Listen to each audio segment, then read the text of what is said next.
عزیزو، ہمارے اسلام کے اندر ولادت کو سیلیبریٹ کرنے کا حکم موجود ہے۔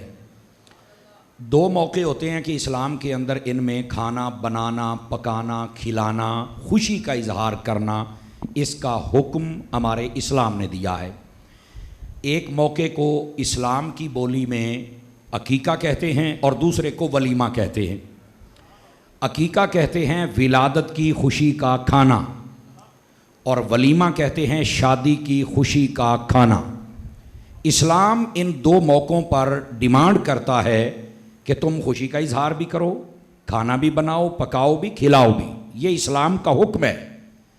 آج ہم نے جو ڈسکس کرنا ہے وہ ہے ولادت، اور ولادت بھی عام نہیں، ولادت مصطفیٰ، ہم نے اس کو ڈسکس کرنا ہے۔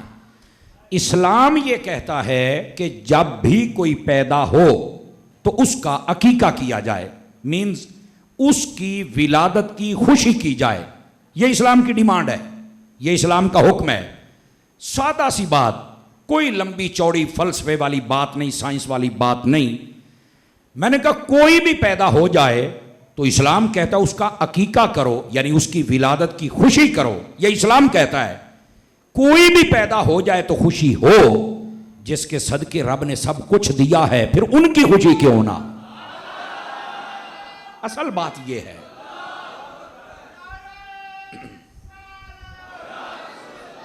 اللہ حضرات گرامی، بات سمجھ آ رہی ہے آپ سارے حضرات کو؟ دیکھو سادہ بات ہے، کوئی لمبی چوڑی سائنس نہیں ہے۔ کوئی بھی پیدا ہو جائے تو اس کی ولادت کی خوشی کا حکم اسلام دیتا ہے۔ تو بھائی اسلام جس کے صدقے ملا ہے، اس مصطفیٰ جان رحمت صلی اللہ علیہ وسلم، ان کی ولادت کی خوشی پھر ہم کیوں نہ کریں؟ پہلی بات۔ دوسری بات یہ ہے، محبوب پاک صلی اللہ علیہ وسلم آپ کی جو ولادت کی خوشی ہے، یہ ایک ایسا چیپٹر ہے جس کو میرے نبی نے خود حل کیا ہوا ہے۔ ذرا موبائل سے نکل کے میری بات سنیں گے، آپ کو لطف آئے گا۔ یہ ایک ایسا چیپٹر ہے جس کو نبی نے خود حل کیا ہوا ہے۔ کیسے؟ ادھر دیکھیں، دو پہلو ہوتے ہیں اور آج ہم تین ڈسکس کریں گے۔ ایک یہ ہوتا ہے کہ اپنی ولادت کو بیان کرنا، ایک ہے کسی ایک موقع پر کرنا یا ہمیشہ کرنا، اور دوسرا ہے کہ اپنی ولادت پر خوشی کر کے کسی کو کچھ کھلانا پلانا۔ یہ تین چیزیں ہیں۔ میں ممبر پہ بیٹھا ہوں اور ذمہ داری سے کہتا ہوں۔ آج لوگ کی کہتے ہیں نا میں سر تے قرآن رکھ کے کہنا، میں کہا سانو ایڈے ترلے والی لوڑ کوئی نہیں۔ سچ یہی ہے، نبی نے اپنی ولادت کو منایا بھی ہے، ممبر پہ بیان بھی کیا ہے، اور اپنی ولادت کا لنگر بھی کھلایا ہوا ہے۔ یہ تینوں چیزیں ثابت ہیں۔ آپ کہیں گے مولانا یہ کہاں سے؟ بھائی پہلی بات کہ آپ نے اپنی ولادت کو سیلیبریٹ کیا، منایا، اور کنٹینیو۔ یہ نہیں کہ ایک مرتبہ بس اس کے بعد ذکر ہی کوئی نہیں۔ آپ مسلم شریف اٹھائیے، توجہ فرما رہے جی سارے حضرات، پڑھے لکھے لوگ بیٹھے ہیں۔ مسلم شریف، نبی پاک ہر سوموار شریف کا روزہ رکھتے ہیں۔ جناب قتادہ فرماتے ہیں جب سوال کیا گیا کہ آپ ہر پیر شریف کا میرے آقا روزہ رکھتے ہیں تو اس کی وجہ کیا ہے؟ ابھی بھی آپ دائیں بائیں دیکھ رہے ہیں، ذرا میری طرف دیکھیں۔ میں اصل کلاس میں بیٹھنے والا بندہ، مجھے تقریر بھول جاتی ہے۔ نبی پاک پنجابی دے وچ نہیں اردو ٹھیک ہے، ایڈی مشکل کوئی نہیں ہے، میں آسان کر کے سمجھاواں گا۔ ہر پیر شریف کا نبی پاک روزہ رکھتے ہیں۔ سوال ہوا میرے آقا آپ ہر پیر شریف کا روزہ کیوں رکھتے ہیں؟ جواب سنیے۔ فرمایا فیہ ولدت وفیہ انزل علیہ، فرمایا اسی پیر شریف کو مجھ پر پہلی مرتبہ وحی آئی، اور اسی پیر شریف کو میں محمد پیدا کیا گیا تھا۔ اس مناسبت کی وجہ سے میں ہر پیر شریف کو، یہ لفظ ہر بھی سمجھنے والا ہے، ہر پیر شریف کو میں روزہ رکھتا ہوں اسی مناسبت کی وجہ سے۔ اب یہاں مفتی احمد یار خان نعیمی رحمت اللہ تعالی علیہ، آپ نے بڑے کمال کی بات کہی، سنیے گا ذرا جتنے بیٹھے ہیں۔ فرمایا یہ جو نبی پاک ہر پیر شریف کو روزہ رکھتے ہیں اور اپنی ولادت کو مینشن کر رہے ہیں، فرمایا اس میں دو باتیں ثابت ہو گئی۔ ایک تو نبی نے اپنا میلاد خود سیلیبریٹ کیا، اور دوسرا سالانہ نہیں، ماہانہ نہیں، ویکلی، ہر ہفتے بتا دیا کہ میرے میلاد کو سال یا مہینے سے خاص نہ کرنا، جب جی چاہے مصطفیٰ کا میلاد منا لینا ہے تو. یہ حضرت مفتی عام عیار خان نعیمی رحمت اللہ علیہ آپ نے لکھا, میرے محبوب پاک نے پوری زندگی پیر شریف کا روزہ رکھ کے میلاد کو سیلیبریٹ کیا, منایا. میلاد کرنا عمل نبوی سے ثابت ہے, عمل نبوی سے. اس کا ترجمہ کر لوں اگر آپ اجازت دے تو. میرا پتر عمل نو ہی تو سنت کہیں دین ہے. آواز کمزوروں والی ہے, جوانوں والی کوئی نہیں یہ آواز آپ کی. تو یہ محبوب پاک صلی اللہ علیہ وسلم کی سنت ہے. پھر نبی پاک نے پوری زندگی اپنا اس دن کو سیلیبریٹ کیا. مفتی عام عیار خان نعیمی کہتے ہیں نبی اپنی پوری زندگی اپنا میلاد کرے, امتی کیوں نہ کرے؟ امتی کو بھی چاہیے کہ نبی کا پوری زندگی میلاد کرے. اچھا, اپنے عمل سے ثابت کر دیا. پہلی بات, یہاں پر چونکہ فتنہ بڑا ہوا ہے اور لوگوں کو کمروں میں باندھا گیا ہے کہ آپ نے اپنے مقصد کے تحت بک بک کرنی ہے, اور وہ بکواسات مغلظات بکتے رہتے ہیں. اور پتہ کیا کہتے ہیں؟ ادھر دیکھیں میری طرف. وہ جی دیکھو نبی پاک نے ٹھیک ہے اپنا میلاد منایا روزہ رکھ کے, تو تم نے بھی جب اپنا میلاد منانا ہے نبی پاک کا تو تم بھی روزہ رکھ کے میلاد کرو. اے کی ہویا کہ تسی جلسے تے جلوس تے لیٹاں تے لنگر تے تسی اگے کیوں ود دے ہو؟ اوتھے ہی رکو. میں کیا بات ہے, کمرے میں بیٹھ کے بکواس کر لی. چاند چمچے کہنے لگے ہاں جی دیکھو جی دلیل ہے جی. اور میں کیا اریا,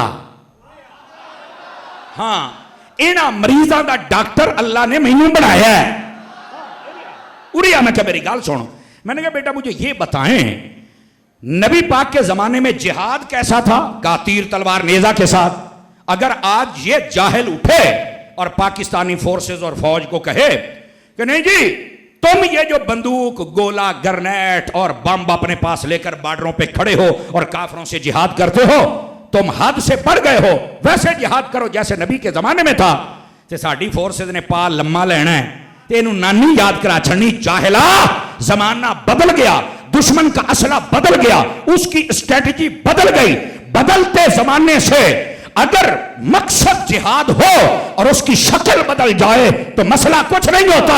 اسی طرح بدلتے زمانے سے کہ جب لوگ اپنے لیڈر کے لیے جلسے کریں, جلوس کریں, نعرے لگائیں, اہتمام کریں, تو ہم بھی بتاتے ہیں کہ کائنات میں محمد سے بڑا لیڈر بھی کوئی نہیں اور ان کے جشن سے بڑا کسی کا جشن بھی کوئی نہیں. تو آ جا سکتی ہے. تو میں نے کہا زمانہ بدلنے سے میلاد میں چینجنگ بھی, مقصد تو میلاد کرنا ہے, اصل یہ مسئلہ ہے. اسی طرح کپڑوں میں چینجنگ آ گئی, مسجد میں چینجنگ آ گئی, ہمارے گھروں ہر چیز میں تبدیلی آ گئی. کسی کو کوئی تکلیف نہیں ہوئی کہ یہ تبدیلی کیوں کی ہے, تو اسی اس دور تو اگے کیوں ودھے ہو. میلاد کی باری آئی تو تکلیف ہونا شروع ہو گئی. پتا چلے گال وچ ہو رے اے دے دل وچ چورے.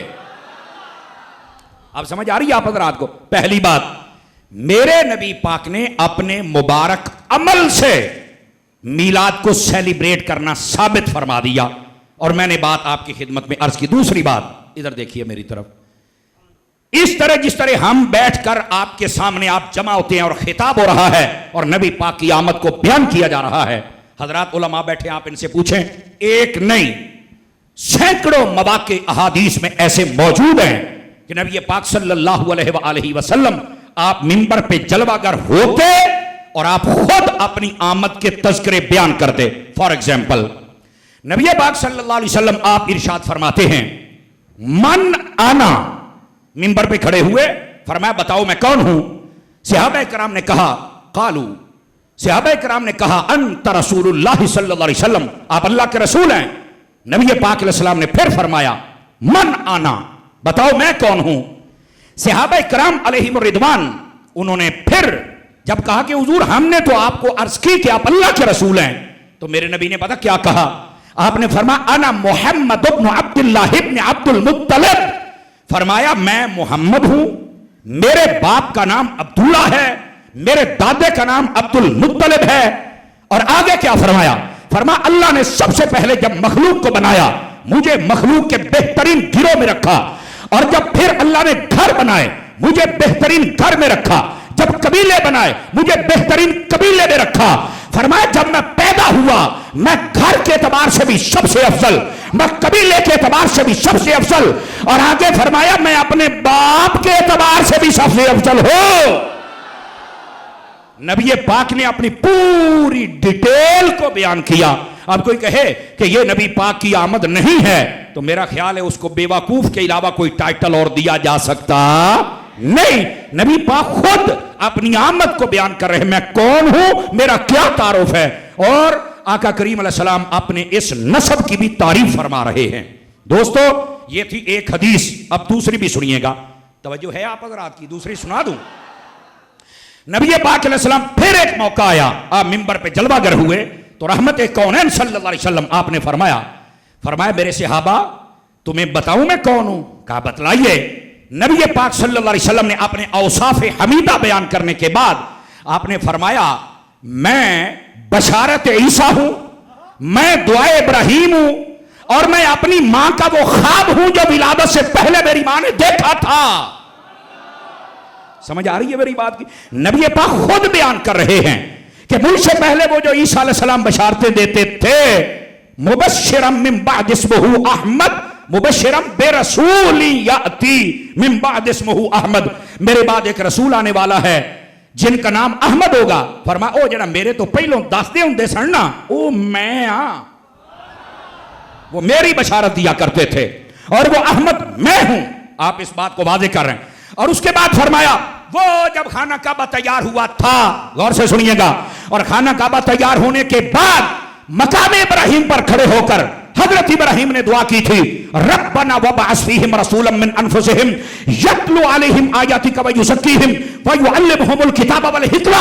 فرمایا وہ جو کہا تھا کہ باری تعالیٰ کعبہ تو میں نے بنا لیا, اب اس کعبے کی اجرت, یہ زبان محبت کا ترجمہ ہے, وہ عطا کر. کیا فرمایا مجھے اور کچھ نہ دے, محمد کا دادا تو بنا دینا مجھے.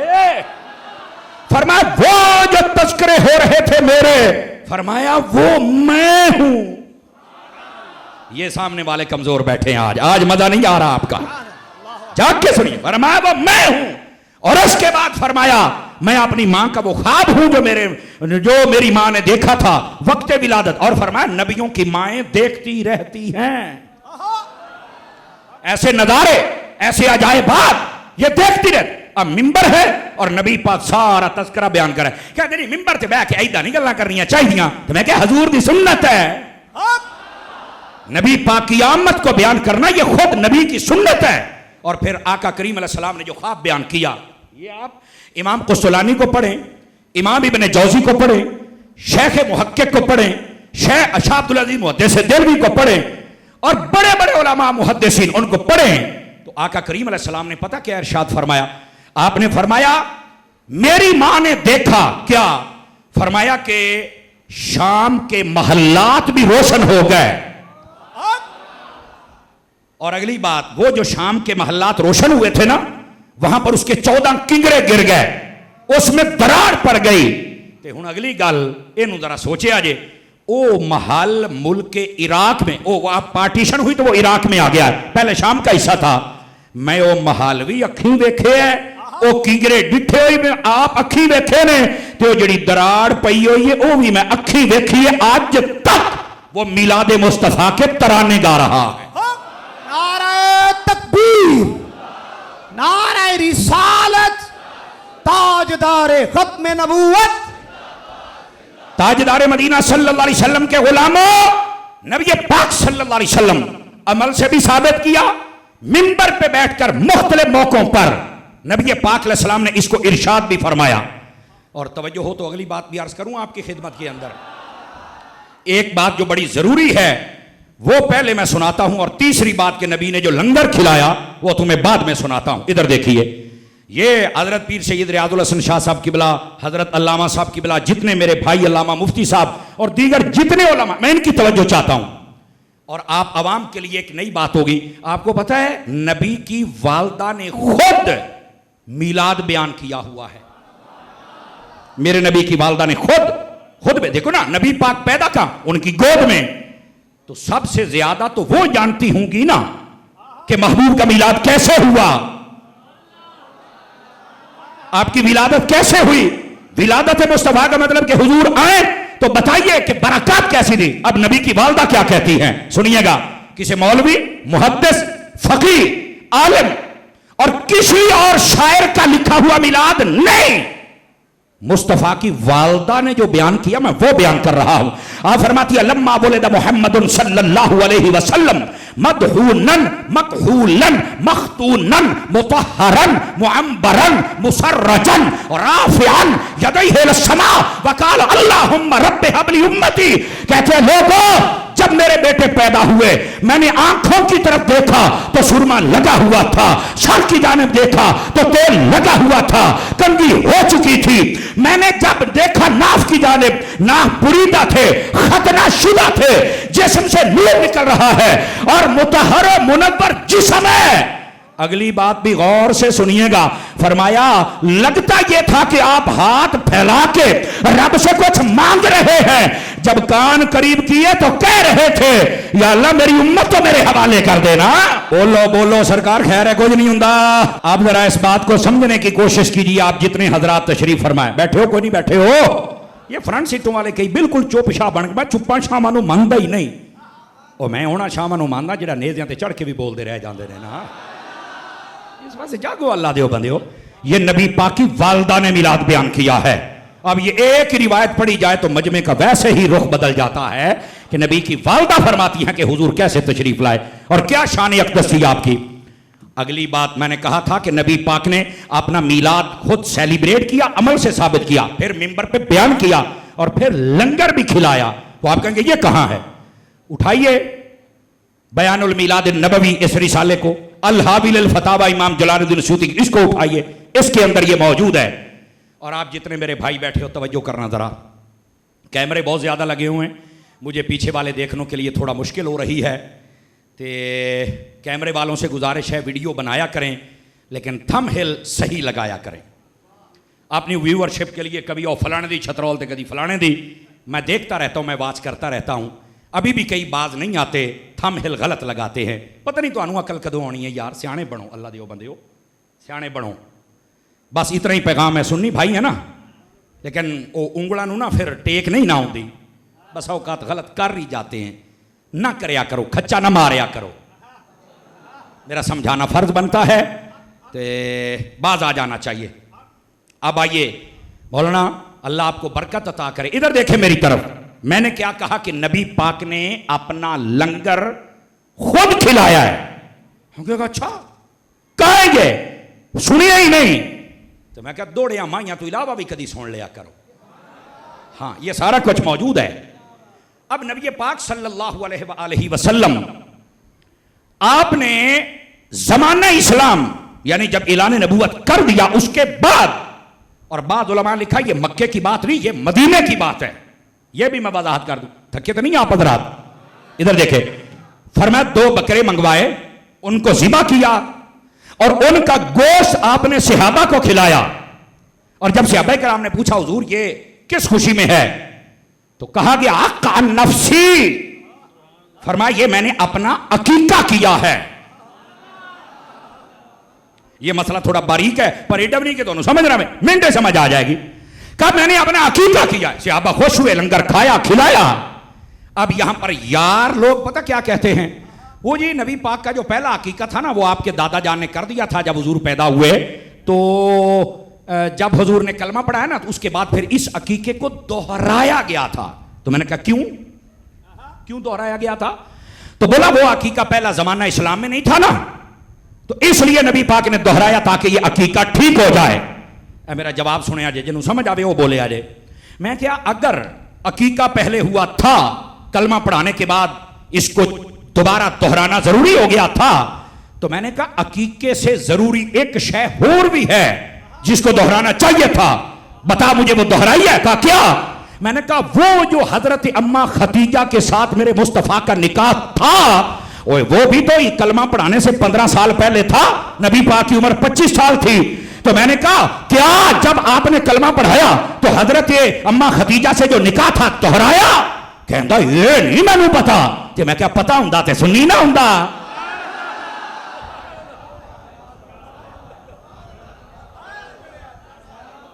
اب یہ جو خاص علم سے محبت کر دیے ہیں یہ ان کے لیے لنگر ہے. اور آپ سنی حضرات سارے توجہ کریں, نبی پاک نے جب عقیقہ دہرایا تو یار لوگ فوراً میدان میں آ گئے اور آ کے بتایا یہ اصل میں پہلا ٹھیک نہیں تھا تو نبی پاک نے دہرایا. تو میں کہنا کہا دوبارہ کی خیال ہے, دہرایا ہے اور یہ تو عقیقے سے ضروری ہے. کہندا یار یہ نہیں میں نے بتا, میں کہ لب ساری لب کے کہندا جی نہیں نبی پاک نے نکاح تو نہیں دہرایا. تو میں آخیا اگر زمانہ جہالت میں یا زمانہ اسلام سے پہلے ہونے والے عقیقے کو دہرانا ضروری ہے تو پھر نکاح بھی ضروری ہے, اور اگر اسے دہرایا تو اسے کیوں نہیں دہرایا ہے؟ کہنا میں نہیں پتا. میں کہا ایک گل اس تو تینوں نہیں پتا لگی کہ تو امام سیوطی نو پورا پڑھیا نہیں. امام سیوطی لکھتے ہیں اور اس کا یہ مطلب نہیں کہ نبی پاک کا عقیقہ دہرایا گیا, نہ بلکہ اس کا مطلب یہ ہے نبی پاک کو پتا تھا کہ عقیقہ کہتے ہیں ولادت کی خوشی کا کھانا. نبی پاک نے زمانہ اسلام میں 2 جانور منگوائے, ذبح کروائے, لنگر بنوایا اور کھلایا. امت کو بتایا کہ کوئی یہ نہ کہے کہ مصطفیٰ کی آمد کی خوشی میں لنگر جائز نہیں ہے. جب میں محمد خود کھلا رہا ہوں تو امتیوں بنایا بھی کرو, کھلایا بھی کرو. توجہ ہے کہ کوئی نہیں آپ سارے حضرات کی؟ سمجھ آ رہی ہے میری باتوں کی؟ تو امام سیوطی رحمت اللہ تعالی علیہ آپ نے فرمایا اظہارن لشکر المیلاد النبی, فرمایا یہ ہوئی اس لیے رہا تھا کہ نبی پاک اپنی ولادت کی خوشی کا اظہار کر رہے تھے. یہ عقیقہ نہیں دہرایا جا رہا تھا. تو نبی پاک صلی اللہ علیہ وآلہ وسلم آپ نے اپنے عقیقے کو خود دہرایا, اور یہی دہرانا اور لنگر پکانا یہی تو مصطفیٰ جان رحمت کے لنگر کا میلاد ہے اور میلاد کا لنگر ہے جس کو نبی بنا بھی رہے ہیں, پکا بھی رہے ہیں, کھلا بھی رہے ہیں. اسی طرح آج عاشق کوئی کہتا ہے میں 12 دے گا دن ہر روز دی ایک, کوئی کہندا میں ایک دن چ 12 دن, تو میں کہا راج کے دیا کرو. کیوں؟ حضور نے خود دی ہوئی ہے. اب آج سمجھ آ رہی ہے آپ سارے حضرات کو؟ یہ تھی 3 باتیں. اور چوتھا حضرت سیدہ اما آمنہ رضی اللہ تعالی عنہا آپ کا جو زبانی اقدس سے بیان ہوا میلاد وہ آپ کے سامنے رکھا.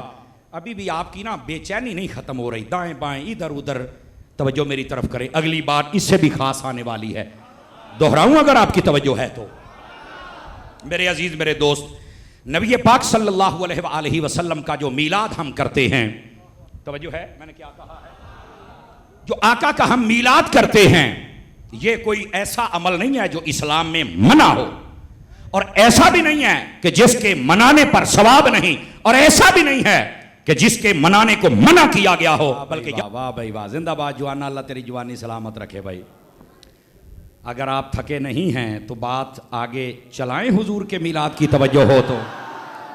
آئیے ذرا, محبوب پاک صلی اللہ علیہ وسلم آپ کی آمد, میلاد, لنگر, ذکر میرے نبی کی سنت ہے.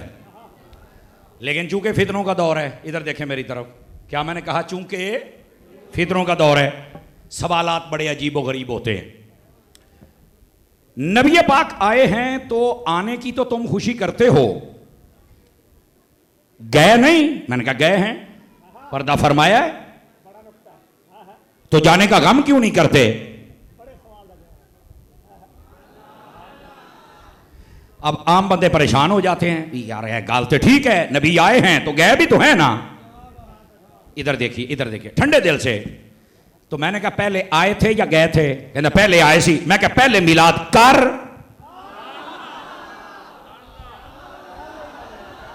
پھر جانے والی بات کریں گے. نمبر 1. نمبر 2, میں نے کہا دوسری بات مجھے بتلا, جانے کا غم اگر تو کہے تو چلو کام وانڈ نہ لئیے. بالکل میں کوئی جذبات میں نہیں آ رہا, ٹھنڈے دل سے بات کر رہے ہیں, گالی سمجھنی ہے نا. میں نے کہا کیا خیال ہے, آپ نے کلمہ پڑھا ہے؟ کہنا ہاں جی. تو میں نے کہا بچے آنے کی خوشی ہم کر رہے ہیں, جانے کا غم تم کر لو, کام وانڈ لئیے, کچھ اسی کچھ تو. پھر کم کیوں مفتی طاہر صاحب, بات تو میرا حق بنتا ہے نا کہ میں بات عرض کروں اس بات کو. نہیں ایسی غم بھی کو نہیں کرنا. میں نے کہا نا خوشی کہ یہ جو کسی کے فوت ہونے کا غم ہوتا ہے, توجہ,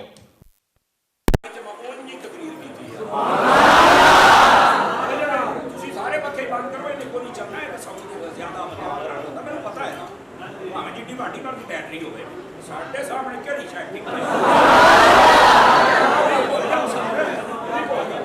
ਅਗਰ ਦੇਖਿਆ ਨੇ